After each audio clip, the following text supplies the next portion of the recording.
I'm really excited to explore this discussion. As you know, this is around transformation at its core.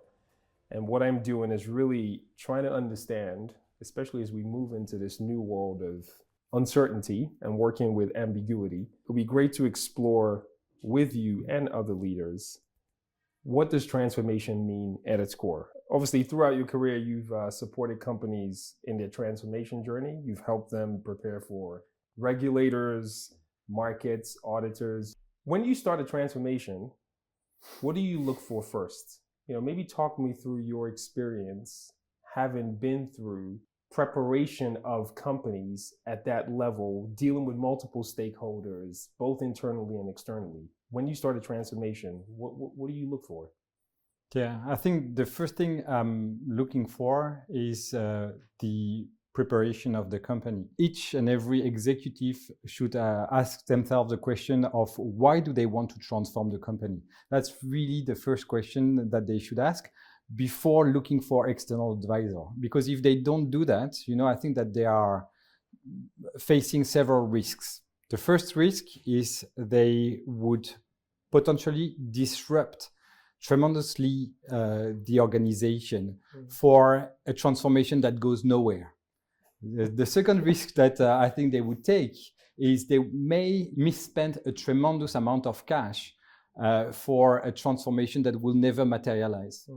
And the third risk I think they take, if they don't really mature their project in the first place, they may lose credibility with their team.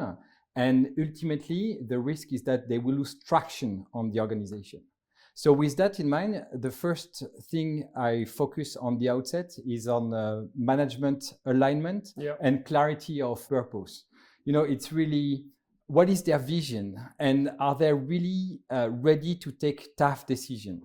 So that's the first thing. The second thing is to look at the organization itself. The organization, for example, are they ready to foster new ideas? Are they ready to challenges? Do they understand why there is a need for transformation? And when you've got all these ingredients together, then I really believe that it's good time for transformation. But actually, I'm sure you've been through many transformations that you don't see those things and they're red flags, or there's management misalignment, as you said. There isn't clarity on the vision or purpose.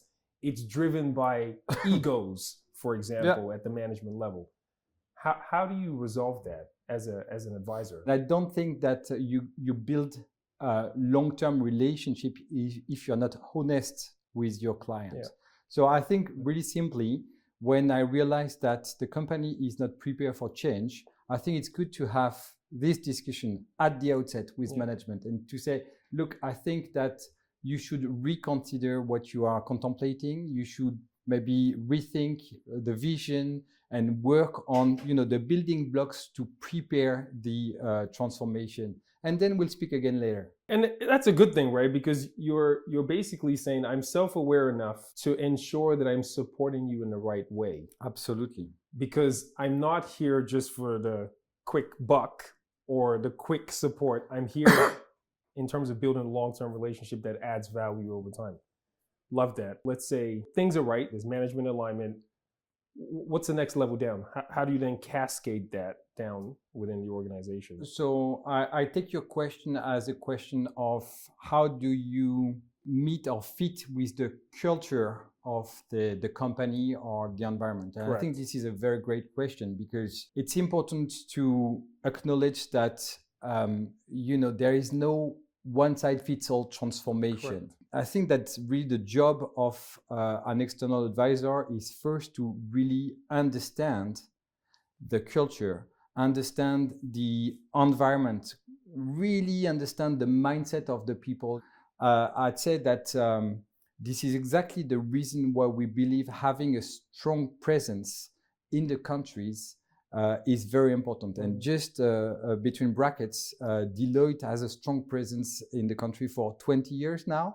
Very proud of saying that we will be there for the long run. And the reason is just because we consider that a successful transformation project with external advisor is a blend of local content, people who have this understanding of the context, the culture, and you bring together external expertise. This expertise may come from other countries in Africa, but it can also come from overseas. So really, that's where you go from the vision and how do you bring the vision to the actual roadmap and implementation. What you're basically saying is, if I paraphrase, is it's about expertise, bringing the right expertise, but also acknowledging the local nuances, the local context, and bringing those two together is a powerful mix. If you don't do that, if you have only local content, you will definitely miss the opportunity to bring this benchmark from other projects you've done somewhere else. But then if you fly over people from anywhere in the world, they will struggle to understand these bits and pieces that makes the project different, understanding how to speak with people, understanding how you feel these little things that will make the transformation different. So how do you deal with conflicts then?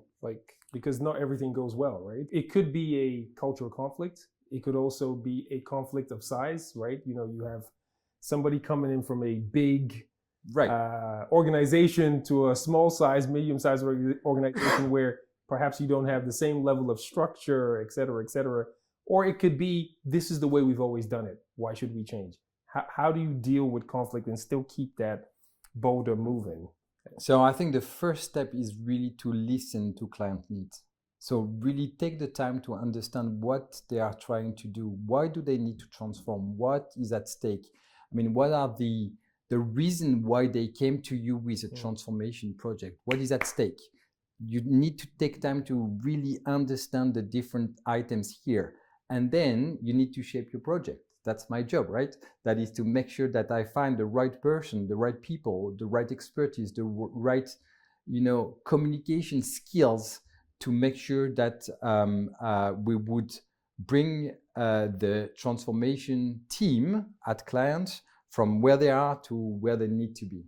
I think of transformation as a continuum, right? So for me, transformation never really starts and it never really ends. Right? You're always in that cycle. And I think the first step is acknowledging that, because when you work with clients, or when you work with teams, or when you work with organizations, or even as Antonio referenced earlier in the series, when you work with national or state level, you are always in this continuum loop. And I feel what's more important is building the muscle of adaptability and change than let's get from starting point to finishing point. Because once you finish, you start again, right? You're transforming in another way, shape, or form. How do you embed that mindset as the most important thing on a transformation journey for a client? Pierre, there is something that is important to me when you start a transformation, is to make sure that there is an end to the transformation. Let me clarify that, because I do somewhat agree with you that this is constant cycles, but still you need to have a project that start and end, because otherwise you never achieve what you were trying to achieve. And this is important because I think a successful project is a project that ultimately turns into a run mode. And a run mode is what? Is when the external advisor leave seamlessly the company, and the company can live in this new world from A to Z. The old state to the new state. Exactly, they are in the new state. And finally, they don't need external advisor to support the run mode. So I think it's quite important to make sure that you know where is the beginning and where is the end. I'm not challenging the fact that from the final stage, there will be a new stage and another final stage. It's fine with that. But I think when you start a project, it's very important to say, okay, but where is the end of it?